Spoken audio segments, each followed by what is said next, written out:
Proč někdo dokáže roky pravidelně cvičit, učit se nebo pracovat na svých cílech, zatímco jiný člověk začne s obrovskou motivací a za 2 týdny skončí. Poté si říkáme o člověku, který vydrží cvičit třeba každý den po dobu celého roku, ten člověk má disciplínu. Ale víme vůbec, co to znamená mít disciplínu? Co je to disciplína? Disciplína se v psychologii často spojuje s pojmem seberegulace. Seberegulace znamená schopnost řídit své myšlenky, emoce a chování tak, aby člověk směřoval k dlouhodobým cílům. Jeden z významných psychologů, který se zajímal o tohle téma, je Roy Baumeister, který zkoumal právě seberegulaci a sebeovládání. Jeho práce se zaměřovala hlavně na otázku, proč někdy dokážeme udělat správné rozhodnutí a jindy ne. Dlouhou dobu se diskutovalo o konceptu takzvaného vyčerpání ega, což by znamenalo, že sebeovládání může být omezený zdroj. Pozdější výzkumy však ukázaly, že tento efekt je složitější, než se původně myslelo. A vědci dnes diskutují o tom, jak velkou roli hraje únava, motivace a očekávání. To je důležité, protože disciplína pravděpodobně není jen o tom, mít nekonečně silnou vůli. Proč motivace nestačí? Lidé často čekají, až budou motivováni, ale u motivace je problém, který spočívá v tom, že je motivace proměnlivá. Jeden den máme energii, druhý den ne.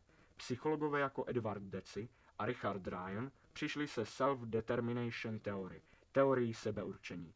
Podle této teorie lidé dlouhodobě lépe fungují, když mají pocit autonomie, že si sami volí směr, kompetence, že se zlepšují, propojení, že to má pro ně význam. To vysvětluje, proč disciplína založená jen na nátlaku často dlouho nevydrží.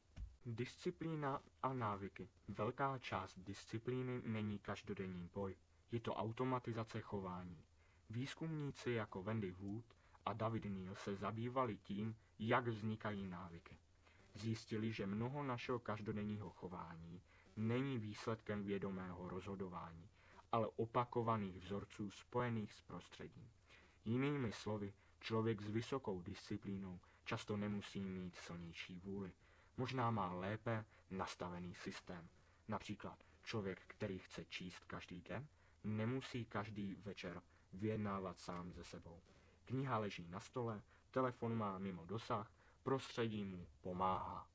Proč začátky selhávají? Častým problémem je, že lidé nastaví cíle podle ideální verze sebe sama. Řeknou si, od zítřka budu vstávat v 5 každý den, budu cvičit a nebudu jíst žádné nezdravé jídlo.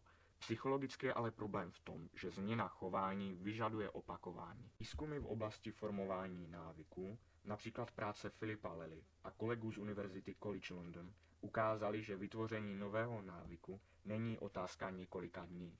Délka se liší podle chování a člověka, ale automatizace často trvá výrazně déle než představa, že za 21 dní budu extrémně disciplinovaný člověk.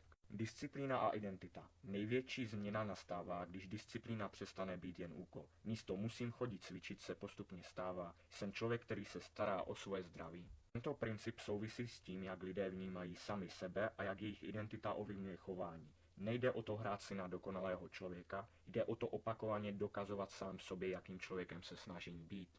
Dneska jsme se dozvěděli, že disciplína není vlastnost, kterou někteří lidé dostali při narození. Je to kombinace seberegulace, prostředí, návyků a důvodů, proč něco děláme. Dejte like a odběr a jsem rád, že jste toto video dokoukali až do konce.